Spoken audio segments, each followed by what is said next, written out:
Je vous invite à ouvrir votre Bible à ce passage que nous avons lu. On va méditer un petit peu quelques versets tirés de ce passage dans Jean 3.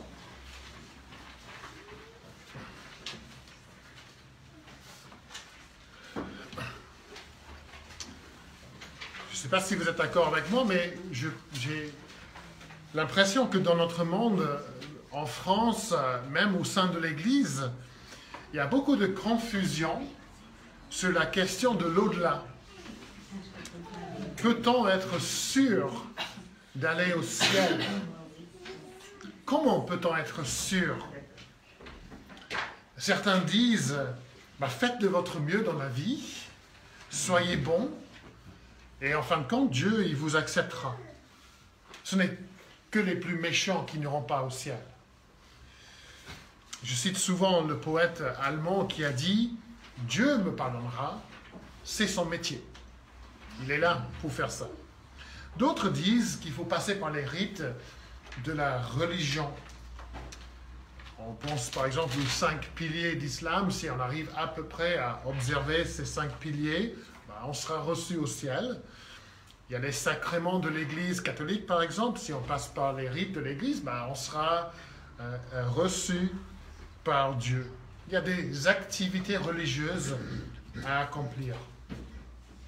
Et de nos jours, dans un monde où chaque croyance est aussi valable que les autres, on nous dit, en fait, faites ce qui vous semble bon, soyez sincères, ayez une foi sincère, et c'est ça qui compte vraiment.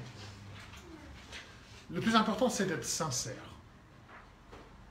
Mais nous venons ce matin à des propos de Jésus-Christ sur ce sujet. Et on va voir si Jésus dit simplement « soyez sincères ». Si Jésus dit « faites de votre mieux ». Et ce que nous trouvons, c'est que Jésus n'est pas du tout d'accord avec l'esprit de notre époque. Jésus ne dit pas « peu importe ce que vous croyez ». L'essentiel, c'est la sincérité de votre foi. Jésus ne dit pas ça. Il ne dit pas « toutes les réponses données par toutes les religions sont aussi valables les unes que les autres ». Qu'est-ce que Jésus dit? Quelle est la réponse du Fils de Dieu, celui qui est ressuscité? Il dit dans Jean 3,3, « En vérité, je te le dis, si un homme ne naît de nouveau, il ne peut voir le royaume de Dieu. » Jean 3, verset 5, « En vérité, je te le dis, si un homme ne naît d'eau et d'esprit, il ne peut entrer dans le royaume de Dieu. » Il ne peut pas entrer. Jean 3, verset 7, « Il faut que vous naissiez de nouveau. » Il ne parle pas de la sincérité de la foi, il ne parle pas des rites, il parle d'une nouvelle naissance. Il parle d'une activité de Dieu dans le cœur, dans la vie. Il ne parle pas de bonnes œuvres, il ne parle pas de rites, mais d'une nouvelle naissance, une nouvelle vie, un changement radical. Et il dit que c'est absolument essentiel. Il faut que vous naissiez de nouveau. Examinons cette affirmation de Jésus en considérant d'abord la nécessité de la nouvelle naissance et puis la nature de la nouvelle naissance. D'abord, la nécessité de la nouvelle naissance. Ce chapitre 3, c'est l'histoire d'une rencontre entre Nicodème et Jésus. Le verset 1 nous dit que Nicodème, il est pharisien. Il fait partie d'un groupe de juifs ultra pieux, obsédés par l'obéissance à la loi de Dieu. Les pharisiens à l'époque, ils cherchaient à suivre la loi de façon méticuleuse. Ils avaient inventé leur propre loi pour les empêcher de ne pas garder la loi de Dieu. Ils mettaient en place leur loi pour être sûrs d'observer la loi de Dieu. Et Nicodème était un pharisien, mais plus que ça, il était parmi les chefs des Juifs. Jésus l'appelle au verset 10 « le docteur d'Israël ». Il était bien connu pour son enseignement sur la loi. Il connaissait les Écritures. Et quand on regarde ce qu'il dit à Jésus, c'est bizarre au verset 2 ce qu'il dit à Jésus. Il ne pose pas une question à Jésus. Il lui dit, regardez ce qu'il dit, C'est comme s'il a envie de parler avec Jésus, mais il ne sait pas trop quoi dire. Rabbi, nous savons que tu es un docteur venu de la part de Dieu, car personne ne peut faire ces miracles que tu fais si Dieu n'est avec lui. Ce n'est pas une question. Nicodème avait clairement suivi le ministère de Jésus. Il avait peut-être vu des miracles de Jésus et on voit en lui une curiosité envers Jésus. Il veut savoir un peu plus. Mais en répondant à Nicodème, que fait Jésus? Il va tout de suite dans le vif du sujet. Il ne dit pas, oui, c'est vrai, je suis un grand Dieu. Non, non. Il va tout de suite au vif du sujet. Il aborde la question la plus importante qui soit. En vérité, je te le dis, si un homme ne naît de nouveau, il ne peut voir le royaume de Dieu. Mais Jésus, pourquoi dire ça? Nicodème ne t'a pas interrogé sur comment voir le royaume de Dieu. Ce n'est pas la question de Nicodème. Il a simplement dit que tu étais un grand homme. Pourquoi Jésus veux-tu parler de cette nouvelle naissance? Mais Jésus avait quelque chose de très important à dire. Jésus connaissait le besoin le plus important de cet homme. Il voyait le cœur de cet homme. Il voyait cet homme religieux. Il voyait cet homme respecté dans la société. Un homme qui connaissait bien la loi de Dieu. Et Jésus lâche une bombe au verset 7. Il faut que vous naissiez de nouveau. Et le langage de Jésus est très fort. Verset 3 et verset 5, il dit 2 fois, en vérité, en vérité. Ce n'est pas une hypothèse. Ce n'est pas une idée que Jésus a envie de tester. Il ne dit pas, peut-être que j'ai tort, mais il est possible que... Non, en vérité, en vérité. Il souligne l'importance de ce qu'il veut dire. Et qu'est-ce qu'il dit à Nicodème? Si un homme, verset 3, ne naît de nouveau, il ne peut voir le royaume de Dieu. Il parle des hommes en général, de l'humanité. N'importe quel homme, n'importe quelle femme, n'importe quel enfant, un vieux, un jeune, un juif, un non-juif, un homme au 1er siècle, un homme au 21e siècle, un homme à Jérusalem, un homme à Nantes. Et il dit, si un homme ne naît de nouveau, il ne peut voir le royaume de Dieu. Membre d'une église ou quelqu'un qui n'a jamais mis le pied, peu importe. Il faut qu'il naisse de nouveau. Qui que ce soit, quel que soit son arrière-plan, quelle que soit sa place dans la société, il faut qu'il naisse de nouveau. Ce que dit Jésus s'applique à chaque être humain, sans exception. Sans exception. Et quand Jésus dit « il ne peut voir le royaume de Dieu », il dit qu'il ne peut saisir, comprendre, expérimenter de façon personnelle ces vérités concernant Jésus, concernant Dieu. Il ne peut avoir cette relation de confiance, de foi, d'amour avec Dieu. Il ne peut pas avoir cette nouvelle vie. Il ne peut pas percevoir la réalité du royaume de Dieu. Les choses du royaume lui seront étrangères. Il ne pourra pas saisir. Pour bien saisir les réalités spirituelles, il faut naître de nouveau. Et Jésus continue au verset 5. Encore une fois, il dit, en vérité, sans la naissance spirituelle effectuée par l'Esprit de Dieu, une naissance qui purifie de tout péché, on ne peut entrer le royaume de Dieu. Aucun accès auprès de Dieu sans cette naissance spirituelle. Voici ce qui affirme le Fils de Dieu, Jésus-Christ, qui souligne ces paroles en soulignant qu'il dit la vérité. Alors, nous sommes confrontés à un choix.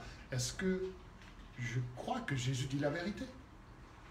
Ou est-ce qu'il se trompe? Est-ce qu'il dit de grand n'importe quoi? Et puis le verset 6 explique pourquoi la nouvelle naissance est nécessaire. Jésus dit, ce qui est né de la chair est chair. Ce qui est né de l'esprit est esprit. Jésus parle de ceux qui sont nés de la chair. Et que dit la Bible au sujet de la chair? Ceux qui sont nés de la chair. Romains 8, verset 7, nous lisons, « Car l'affection de la chair est inimitié contre Dieu, parce qu'elle ne se soumet pas à la loi de Dieu. » En nous-mêmes, sans cette nouvelle naissance, nous sommes hostiles à Dieu. c'est vrai que nous ne brûlons pas des églises, nous ne maudissons pas les chrétiens, nous ne les frappons pas, mais quand Dieu nous dit de le suivre, non. Quand Dieu nous dit de nous soumettre à sa loi, non. Donc il y a cette hostilité envers Dieu. Et puis, nous lisons encore une fois l'apôtre Paul, 1 Corinthiens 2, verset 14, il dit, mais l'homme naturel n'accepte pas les choses de l'Esprit de Dieu, car elles sont une folie pour lui. Et il ne peut les connaître parce que c'est spirituellement qu'on en juge. On regarde ce que font les autres, on regarde les chrétiens en train de chanter, en train de prier, en train de se consacrer. C'est de la pure folie, ce qu'ils font. Ça n'a aucun sens. Oui, mais l'homme naturel ne peut pas saisir ces choses. Il ne peut pas les voir, il ne peut pas entrer dans ce royaume sans la naissance de l'Esprit, sans une intervention de la grâce de Dieu dans la vie de l'homme, dans sa chair. L'homme naturel ne peut entrer dans le royaume de Dieu. Mais au verset 7, tout ça c'est, là Jésus parle de l'humanité en général, mais au verset 7, ça devient personnel. C'est comme si Jésus regarde Nicodème dans les yeux, et là, Jésus ne parle plus de l'humanité en général, il ne parle plus des autres, il regarde Nicodème, cet homme religieux, ce chef religieux, cet homme respecté en Israël, et il dit, vous, Nicodème, il faut que vous naissiez de nouveau. Pas de nouvelle naissance, pas de ciel, Nicodème. Pas de royaume de Dieu. Nicodème, Jésus ne dit pas à Nicodème, Nicodème, il faut que vous nettoyiez un petit peu votre vie. Il faut que vous fassiez un gros effort. Il faut que vous fassiez plus de bien que de mal. Il faut que vous accomplissiez les rites de votre religion. Il faut que vous assistiez régulièrement au temple. Non, non, non. Il faut que vous naissiez de nouveau. Il faut un cœur nouveau. Il faut que Dieu vous donne la vie. Il faut que l'Esprit de Dieu vous change, vous transforme. Et ce message de Jésus frappe au cœur de l'autosuffisance de l'homme. L'idée que l'homme peut se débrouiller tout seul. Il frappe au cœur de toutes les grandes religions du monde qui disent que l'homme, par ses propres efforts, peut atteindre Dieu. Non. C'est un message bien offensif aux oreilles de nos contemporains. Vous n'êtes pas assez bon. Il faut que vous naissiez de nouveau. Tous vos efforts vont échouer. Et ce matin, notre sœur Christine, par son baptême, témoigne de la nécessité de la nouvelle naissance. Elle menait une vie plus ou moins bien. Elle était gentille, elle l'est toujours. Elle était passée par les rites de l'Église dans laquelle elle a grandi. Elle avait une certaine connaissance des Écritures. Mais tout cela ne suffit pas. Et par la grâce de Dieu, elle le savait. Elle l'a compris. Et malgré toutes les bonnes choses dans sa vie, il fallait qu'elle naisse de nouveau. Et ce qui est vrai de Christine est vrai de nous tous. Il faut que nous naissions de nouveau. Voilà donc la nécessité d'une nouvelle naissance. Voyons ensuite la nature de la nouvelle naissance.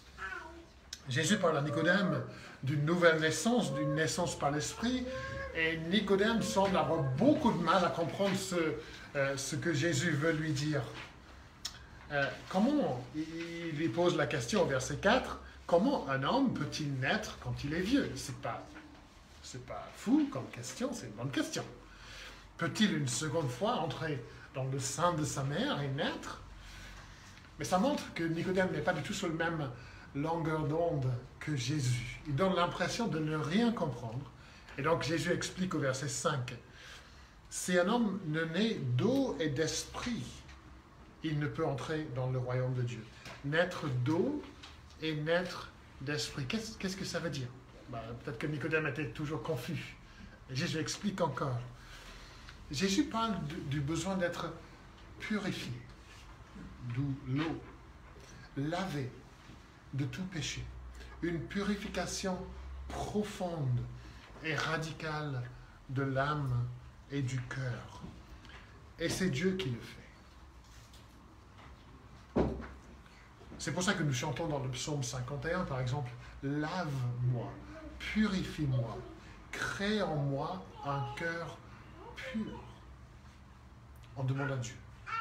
Il faut que Nicodème voie que même si l'extérieur est propre, son cœur ne l'est pas. Son cœur est pourri. J'ai écouté une émission sur le BBC à la radio hier soir. Et if you're following this in English, this isn't in the translation. Donc, et c'était deux personnes. Une personne qui, en grandissant, il disait, on m'a toujours dit de dire la vérité. Et je me suis rendu compte qu'en disant la vérité, ça me faisait beaucoup de mal dans la vie. Je n'avançais pas. Les gens ne pouvaient pas comprendre et vivre avec quelqu'un qui disait toujours la vérité. Et une autre personne qui, au bout d'un certain temps, s'est rendu compte à quel point elle disait des mensonges, mais tout le temps. Le mensonge faisait partie de sa vie. Et c'était intéressant. Elle a dit, j'ai vu à quel point mon cœur était pourri. Parce qu'on me posait une question. Ah oui, je l'ai déjà fait. En fait, je ne l'avais pas fait. Oui, je vais faire ça plus tard. Mais je n'allais pas le faire plus tard. Je mentais tout le temps. Et cela révèle notre cœur. Il y a plein de choses. Et on devient tellement habitué qu'on ne voit même pas l'état de notre cœur. Nos attitudes égoïstes, notre colère, l'amertume qui est là. Et on voit le cœur est tellement pourri. Et il fallait que Nicodème comprenne que même si l'extérieur est propre, le cœur ne l'est pas. Et donc, quand il parle, Jésus, de la naissance de l'Esprit, il parle d'une activité surnaturelle de l'Esprit de Dieu. L'Esprit de Dieu intervient avec puissance sur la nature humaine pécheresse pour donner la vie spirituelle là où il n'y en a pas. L'Esprit souffle pour régénérer le cœur mort dans son péché. Et c'est la naissance de l'Esprit qui permet au nouveau-né d'avoir la foi en Jésus-Christ. C'est cette activité de l'Esprit qui nous permet de croire en Jésus. C'est l'activité de l'Esprit qui nous rend capables de recevoir l'Évangile. Grâce à l'œuvre de l'Esprit, on est capable d'appréhender la gravité de son péché. Ça, c'est une activité de l'Esprit. Il nous ouvre les yeux pour voir, wow, je suis vraiment comme ça. C'est la nouvelle vie qui est soufflée par l'Esprit qui pousse un homme, une femme, un enfant à se repentir, à faire demi-tour et à saisir par la foi le salut qui est offert en Jésus-Christ. Et sans cette activité, nous restons toujours dans notre péché. Nous restons morts. Et au verset 8, Jésus souligne deux choses importantes sur la naissance de l'Esprit. Il dit, le vent souffle où il veut. Et tu entends le bruit, mais tu ne sais pas d'où il vient ni où il va. Il est ainsi de quelqu'un qui est né de l'Esprit. Alors, qu'est-ce que ce verset nous enseigne? D'abord, il nous enseigne la grâce souveraine de Dieu dans la nouvelle naissance. Le vent souffle où il veut. L'Esprit souffle où il veut. La nouvelle naissance, la régénération, est une œuvre de la grâce souveraine de Dieu. Jean parle au chapitre 1 de ceux qui sont nés non du sang, ni de la volonté de la chair, ni de la volonté de l'homme, mais de Dieu. Nés de la volonté de Dieu. Et puisque c'est Dieu qui agit dans le cœur humain pour donner la vie spirituelle, il n'y a aucune place pour l'orgueil. On ne dit pas, Dieu a vu quelque chose en moi, quelque chose de bien, et puis Dieu a dit, bah, cette personne-là est sympa, donc cette personne-là mérite le salut. Pas du tout. Paul dit dans Éphésiens 2, vous étiez morts par vos offenses et par vos péchés, mais Dieu, qui est riche en miséricorde, à cause de son grand amour, dont il nous a aimés, nous qui étions morts par nos offenses, nous a rendus vivants avec le Christ. Et puis il dit, c'est par la grâce que vous êtes sauvés. Et puisque Dieu est tout-puissant, et puisque Dieu agit par son esprit, nous savons qu'aucun cœur n'est trop endurci pour lui. Personne n'est trop éloigné de lui pour être sauvé. Et voilà notre espérance, quand nous prions pour nos proches qui sont loin de Dieu. Aucun être humain n'est trop loin de Dieu.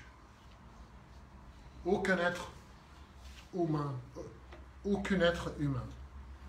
on ne peut dire d'aucun être humain, cette personne-là est trop loin dans son péché. Et donc, sans la grâce, sans l'intervention de Dieu, aucun homme, aucune femme, aucun enfant ne sera sauvé. Aucun être humain ne sera né de nouveau. Mais avec Dieu, tout est possible. Tout est possible. Le vent de Dieu souffle là où il veut. Dieu est souverain dans la nouvelle naissance. Et la deuxième chose que nous voyons dans ce verset, c'est que l'effet de l'esprit se voit. L'effet de l'esprit est toujours visible. Le vent souffle où il veut et tu en entends le bruit. C'est-à-dire, l'être humain ne peut pas contrôler le vent, mais il peut en voir les résultats du vent qui souffle. Et c'est pareil pour l'activité de l'esprit. On voit les effets de l'esprit qui souffle. On ne voit pas l'esprit, mais on voit là où il a soufflé. On voit les effets de la nouvelle naissance. Et peut-être la première preuve de la naissance de l'esprit, c'est une nouvelle ouverture, une nouvelle disposition du cœur pour recevoir, pour saisir les vérités spirituelles. Nous lisons de la conversion de Lydie dans Acte 16. Le Seigneur lui ouvrit le cœur et le résultat, pour qu'elle fût attentive à ce que disait Paul. Dieu a agi dans son cœur par son esprit et puis elle avait cette nouvelle faim pour écouter, pour apprendre des choses de la bouche de Paul. Le cœur de Lydie est transformé par l'activité de l'esprit. Le vent souffle dans son cœur et l'effet, c'est cette ouverture à des vérités de Dieu. Ensuite, l'apôtre Jean parle de la foi qui est produite par l'esprit. Donc il y a cette ouverture aux choses spirituelles, mais il y a aussi la foi qui est produite par l'esprit. Dans 1 Jean 5, nous disons « Quiconque croit que Jésus est le Christ est né de Dieu ». Si on n'est pas né de nouveau, il est impossible de croire en Jésus le Messie, celui qui est mort pour nous sauver de notre péché. La personne qui croit ça, lui, embrasse cette vérité par la foi. Et la foi, c'est l'activité de l'esprit. La naissance de l'esprit transforme le cœur, elle engendre la foi, elle donne une nouvelle nature, une nouvelle volonté. C'est ce que Paul dit dans 2 Corinthiens 5. Si quelqu'un est en Christ, il est une nouvelle création. Les choses anciennes sont passées, voici, toutes choses sont devenues nouvelles. Et puis il dit, et tout cela vient de Dieu. Tout cela, c'est l'activité de l'esprit. Il y a une nouvelle repentance, une nouvelle hostilité envers le péché, un nouveau désir de plaire à Dieu, parce qu'on l'aime. L'apôtre Jean dit dans 1 Jean 3, « Quiconque est né de Dieu ne pratique pas le péché, parce que la semence de Dieu demeure en lui, et il ne peut pécher parce qu'il est né de Dieu. » Il faut faire attention avec ce verset. La personne née de nouveau ne continue pas dans une pratique régulière, constante, habituelle du péché. Ça ne veut pas dire que cette personne ne va jamais chuter. Mais elle ne va pas continuer dans une pratique habituelle et régulière du péché, parce qu'elle est née de l'esprit. Son cœur a été changé. Et si vous voulez des preuves de l'activité de l'esprit de Dieu en vous, les voilà. Est-ce que Dieu est à l'œuvre dans ma vie? Cherchez ces preuves. Cherchez ces preuves pour voir ce que le Seigneur fait. Y a-t-il une haine du péché? Y a-t-il un désir de plaire à Dieu? Y a-t-il un amour pour le Seigneur? Y a-t-il une foi en lui? Y a-t-il une nouvelle soif de Dieu pour sa parole? Est-ce qu'il y a une nouvelle soif pour sa parole? Et quand on voit ces choses dans sa vie, on sait que l'Esprit de Dieu est à l'œuvre. Mais de la même manière, si ces choses sont absentes de notre vie, cela pourrait nous pousser à croire qu'en fait, l'Esprit de Dieu est absent de notre vie et que l'Esprit de Dieu n'a jamais agi dans notre vie. Si vous continuez dans votre péché, aucun désir de plaire à Dieu, aucun amour pour le Seigneur, aucune soif de sa présence, de sa parole, de la communion avec son peuple, qu'est-ce que cela révèle de l'activité de l'Esprit dans votre vie? Ce texte met une question très simple devant nous tous. Êtes-vous né de nouveau, né de l'Esprit? La question n'est pas est-ce que votre vie est bien? Est-ce que vous êtes bien respecté? Est-ce que vous avez été baptisé? La question n'est pas est-ce que vous êtes religieux, membre de l'Église? Nicodème était toutes ces choses, mais n'était pas né de nouveau. N'était pas né de nouveau. Et mes amis, si vous êtes là et vous dites, moi je ne sais pas si je suis né de nouveau, ou bien vous dites, je sais que je ne suis pas né de nouveau, que dois-je faire? Je vous dirais de continuer à lire ce chapitre, parce que Jésus donne dans ce chapitre une invitation à Nicodème. Une invitation à venir et à croire. Jésus lui parle au verset 14 de sa future mort, qui sera élevé comme le serpent dans le désert, et il dit qu'il sera tué à la place des pécheurs. Et au verset 15, il dit, afin que quiconque croit en lui ait la vie éternelle. C'est une invitation à venir, c'est une invitation à croire. Le verset 16 dit la même chose, c'est le verset le mieux connu de la Bible. Quiconque croit en Jésus-Christ ne périra pas, mais qu'il aura la vie éternelle. C'est une invitation à venir et à croire. Le Fils de Dieu a été crucifié pour quiconque croit. Verset 17. Dieu a envoyé son Fils dans le monde pour que le monde soit sauvé par lui. Nous faisons tous partie de ce monde, je pense. Il n'y a pas d'extraterrestres ici ce matin. Donc, nous sommes tous invités à venir et à croire. L'invitation est pour vous. Venez à lui, croyez, et vous aurez la vie éternelle. À ce moment dans l'évangile de Jean, Nicodème vient à Jésus en cachette la nuit. Il n'est pas encore né de nouveau. Il ne veut pas être associé avec ce Jésus. Mais ce n'est pas la dernière fois que nous voyons Nicodème dans ce livre. Nous le voyons de nouveau dans le chapitre 19.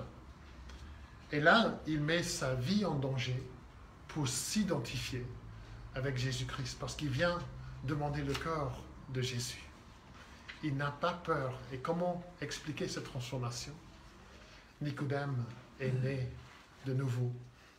Nicodème a cru. Il n'a plus honte d'être associé avec Jésus. Il a un nouvel amour pour lui. Et l'explication est très simple. Nicodème a entendu les paroles de Jésus. Il est né de nouveau. Et il a donné sa vie à Jésus. Il l'a suivi. Et vous avez entendu ces paroles de Jésus, vous aussi. Vous avez entendu cette invitation.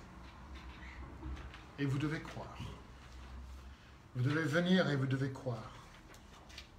Vous devez donner votre vie à Jésus et vous aurez la vie éternelle. Et nous témoignons ce matin de la nouvelle naissance de Christine, de l'œuvre de Dieu dans sa vie. nous qui la connaissons depuis un moment, nous voyons les preuves de l'activité de l'Esprit dans sa vie. Je peux vous dire que les temps qu'on a passés ensemble le vendredi matin, de voir sa soif pour la parole et son désir de connaître le Seigneur davantage, c'est clairement une preuve de l'activité de l'Esprit de Dieu dans sa vie. Mais c'est bien de parler des autres. Mais vous, êtes-vous né de nouveau? Avez-vous cru? Si vous ne l'avez pas, je vous conseille, je vous implore, ne rentrez pas chez vous ce matin sans avoir réglé ça avec Dieu, sans être venu à Jésus, dans la foi, dans la repentance. Amen. Amen.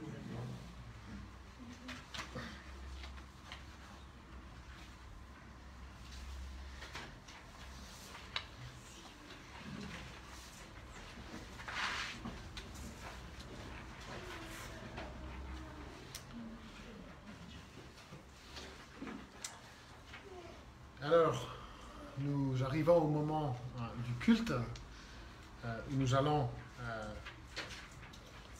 observer le sacrement de baptême.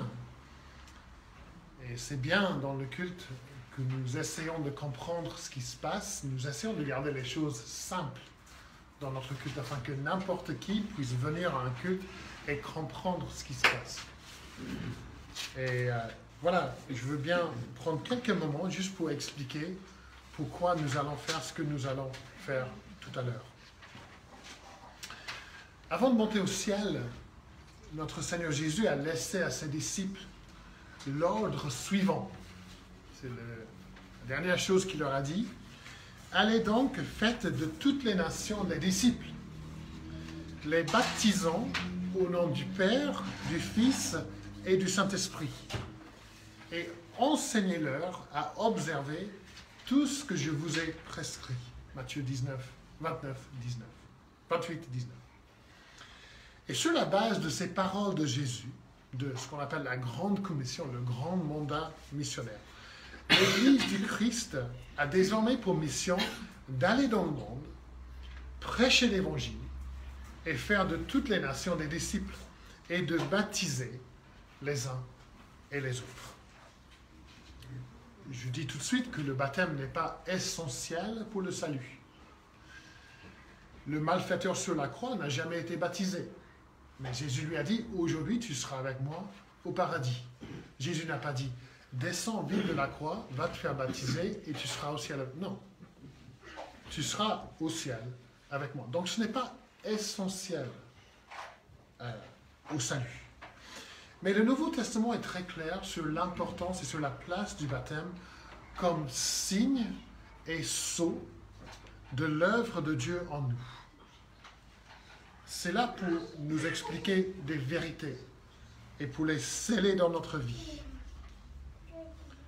L'œuvre de Dieu à travers son alliance de grâce, ses promesses de grâce qu'il a faites il y a bien des années à Abraham. La promesse, je serai ton Dieu. Je serai ton Dieu. Le baptême nous a été donné pour nous fortifier dans notre foi et dans notre compréhension de notre salut. Récemment, j'ai entendu parler d'un soldat qui est parti à la guerre. Et avant de partir, il a donné à son fils un petit soldat en plastique. Il dit, à chaque fois que tu vois ça, pense à moi. Pense à mon amour pour toi. Pense à notre relation. Pense à ton papa.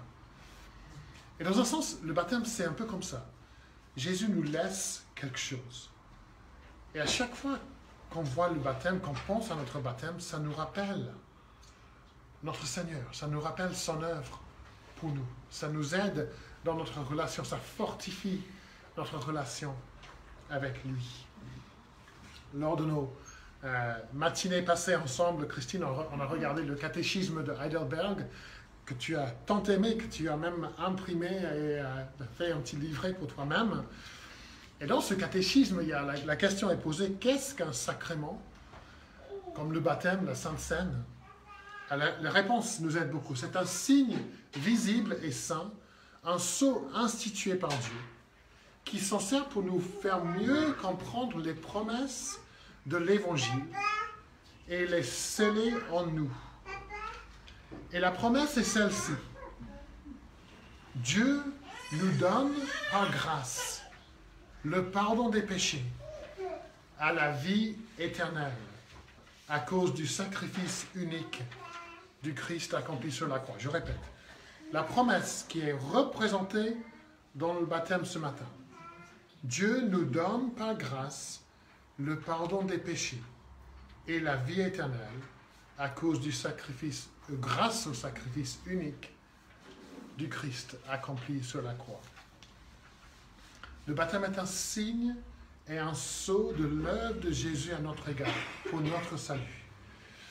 Ça veut dire, Christine, pour toi aujourd'hui, que Jésus a institué ce lavage extérieur comme signe et sceau que par son sang et par son esprit, tu es lavé de toute impureté de ton âme. C'est-à-dire que tous tes péchés, aussi certainement que tu es lavé extérieurement, tu es lavé par l'eau qui sera versée sur toi. Tu es lavé aussi intérieurement par le sang de Jésus qui a été versé pour toi. Il faut savoir que l'eau du baptême n'est pas le moyen de la régénération. Comme nous avons déjà vu ce matin, la régénération est partout attribuée à l'action souveraine du Saint-Esprit. Et non à la simple présence d'un signe. L'eau est simplement le signe de la vie qui t'a été donné par l'activité du Saint-Esprit. L'eau est le signe de tout ce que Christ a fait pour toi. Donc, à travers ton baptême, Dieu te donne un signe et un sceau.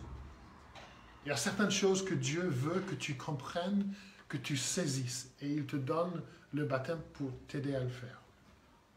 Il y a des choses qui sont vraies de Dieu et de toi. Par ton baptême, Dieu veut que tu comprennes l'alliance éternelle qu'il a conclue avec toi. Son œuvre à ton égard. Voici les réalités de la nouvelle vie qui est représentée par ton baptême ce matin. Dieu te dit, je t'ai aimé avant la fondation du monde. J'ai conclu une alliance éternelle avec toi. Une alliance d'amour et de grâce. Tout ça, c'est représenté dans l'eau. J'ai envoyé mon Fils pour mourir à ta place. Je l'ai envoyé dans un monde pour porter tes péchés sur la croix. Et j'ai versé ma colère contre ton péché sur lui. Mon Fils est mort pour toi. Mon Fils a été ressuscité pour toi. Et j'ai envoyé mon esprit pour te régénérer, pour ôter le cœur de pierre que tu avais et pour te donner un cœur de chair. J'ai envoyé mon esprit pour faire naître en toi la foi, la repentance, l'amour pour moi, le désir de me suivre et de vivre pour moi. J'ai envoyé mon esprit pour te sanctifier, pour te transformer, pour habiter en toi, afin que tu ressembles de plus en plus à mon Fils Jésus. Mais par ton baptême, il y a aussi des choses que tu fais. Voilà les choses que Dieu veut que tu comprennes à travers l'eau. Mais il y a aussi des choses que tu fais. Et en passant par le baptême, tu affirmes publiquement ton appartenance à Jésus-Christ. Tu affirmes, dans les paroles de l'apôtre Paul, que ce n'est plus toi qui vis, mais Christ qui vit en toi. Tu affirmes que tu es une nouvelle création. Les choses anciennes sont passées, voici toutes choses sont devenues nouvelles. Tu affirmes qu'en Christ, tu as une nouvelle vie, un nouveau maître, une nouvelle foi, une nouvelle joie, une nouvelle paix. Et surtout une nouvelle espérance. de la vie éternelle avec le Christ. On a vu ça mercredi dernier, cette étude qui nous a tant bénis et tant aidés. À travers ton baptême, tu t'identifies à Jésus-Christ et avec son peuple, la communauté de grâce dans laquelle Dieu t'a placé. Voici ce que dit l'apôtre Paul dans Galates 3, 27 et 28. En effet, tous ceux d'entre vous qui ont été baptisés dans le Christ ont revêtu le Christ. Il n'y a plus ni juif, ni grec, il n'y a plus ni esclave, ni homme libre, ni homme, ni femme, quand vous êtes tous un dans le Christ Jésus. Et je peux confirmer que pour nous, dans l'Église, tes frères et tes sœurs en Christ, c'est notre plus grande joie de t'accueillir au sein de l'Église de Jésus-Christ dont nous faisons partie. Donc voilà, je pourrais dire plein d'autres choses, mais le temps ne me permet pas. Voilà quelques-unes des choses que ton baptême aujourd'hui représente pour toi. Et je t'encourage à te souvenir de ton baptême pour te fortifier dans ta foi, pour que tu puisses réfléchir à tout ce que ce baptême représente pour toi. Et je vais te demander de venir devant. Je vais demander à Mike aussi de venir en tant qu'ancien de l'Église.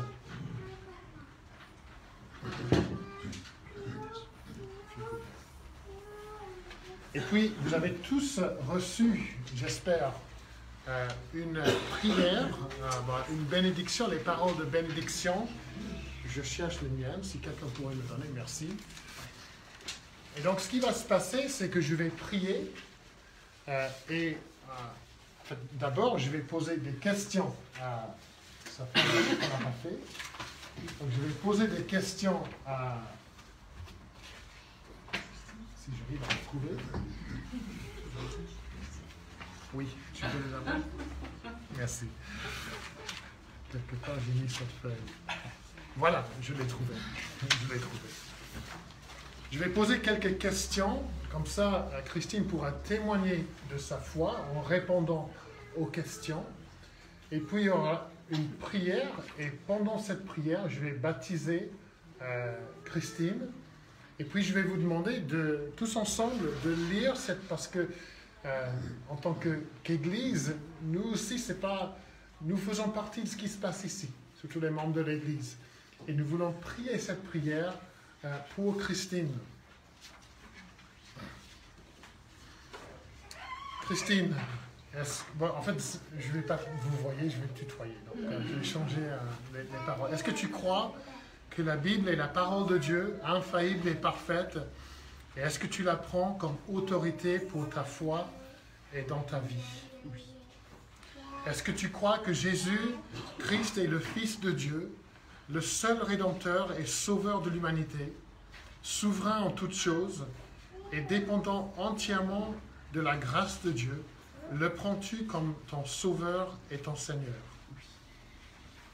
Reconnais-tu tes responsabilités en tant que membre de l'Église qui est le corps de Jésus-Christ, de la communauté de l'Église locale ici à Orvaux et de l'Église universelle dont tu fais partie?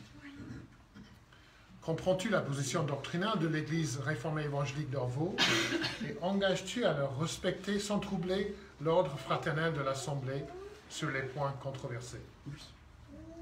Promets-tu, avec l'aide du Saint-Esprit qui vit en toi, de mener une vie qui corresponde à ta profession de foi et qui témoigne de ton amour pour ton Seigneur Jésus-Christ? Oui. À la base de ces réponses, des réponses à ces questions, on peut procéder à ce sacrement de baptême. Je vous invite à la prière. Seigneur Dieu, nous sommes émerveillés par ta grâce. Nous sommes émerveillés par ton amour, cet amour éternel. Que dans l'éternité passée, Dieu le Père, Fils et Saint-Esprit a conclu une alliance éternelle de rédemption pour sauver des êtres pécheurs comme nous. Et dans ta grâce, tu nous as aimés et tu as envoyé ton Fils, Jésus-Christ, dans ce monde Merci Jésus d'être venu, vivre une vie parfaite, aller jusqu'à la croix et mourir à notre place. Merci de ton sacrifice, Jésus. Merci de ton obéissance, merci de ta vie, merci de ta résurrection qui nous donne cet espoir. Et Père, nous te remercions de ton esprit qui agit en nous pour nous régénérer, pour nous donner cette vie nouvelle, pour nous donner la foi dont nous avons besoin pour croire, pour nous donner la repentance et pour nous donner cette soif de toi et de ta parole. Et donc nous remercions même le Saint-Esprit de son activité en nous et surtout de son activité dans la vie de Christine. Merci Seigneur pour comment tu as placé ton amour sur elle. Merci pour ta présence dans sa vie depuis son tout jeune âge, pour comment tu l'as formée, comment tu l'as créée, comment tu as agi dans son cœur, comment tu as l'as aidé à comprendre que tu es, que tu existes, que tu es là, comment tu l'as aidé à te chercher et surtout comment tu l'as aidé à te trouver. Merci pour la foi que tu lui as donnée. Merci pour l'activité de ton esprit dans sa vie, cette nouvelle vie que tu lui as accordée. Merci Seigneur pour la joie qu'elle nous apporte dans cette communauté, dans cette église. Merci pour comment tu l'as aidé à repérer notre église et au mois d'août, ou du mois de juillet l'année dernière, comment tu lui as donné le courage de venir pour la première fois et pour tout ce qui s'est passé depuis. Et nous prions pour ta bénédiction sur elle, sur sa famille, ici en France et un peu partout dans le monde. Nous prions Seigneur pour son témoignage auprès de sa famille. Et que tu accordes non seulement à Christine, mais à toute sa famille la grâce de te connaître et de connaître ton amour, d'expérimenter ton amour et ta grâce. Seigneur, bénis cette eau, bénis ce sacrement. Utilise ce sacrement pour fortifier la foi de Christine, pour l'aider à grandir dans sa foi, afin qu'elle puisse briller pour toi là où tu l'as placée. Et Seigneur, nous avons hâte d'avancer avec elle dans sa foi, dans notre foi, et d'avoir la joie de partager cette communion fraternelle avec notre sœur en Christ. Christine Ursel, je te baptise au nom du Père, du Fils et du Saint-Esprit. Que le Seigneur te garde et te protège. Nous allons prier, nous allons nous lever et prier cette prière ensemble. Que l'Éternel te bénisse et te garde. Que l'Éternel fasse briller son visage sur toi et t'accorde sa grâce. Que l'Éternel se tourne vers toi et te donne la paix. Amen. Amen.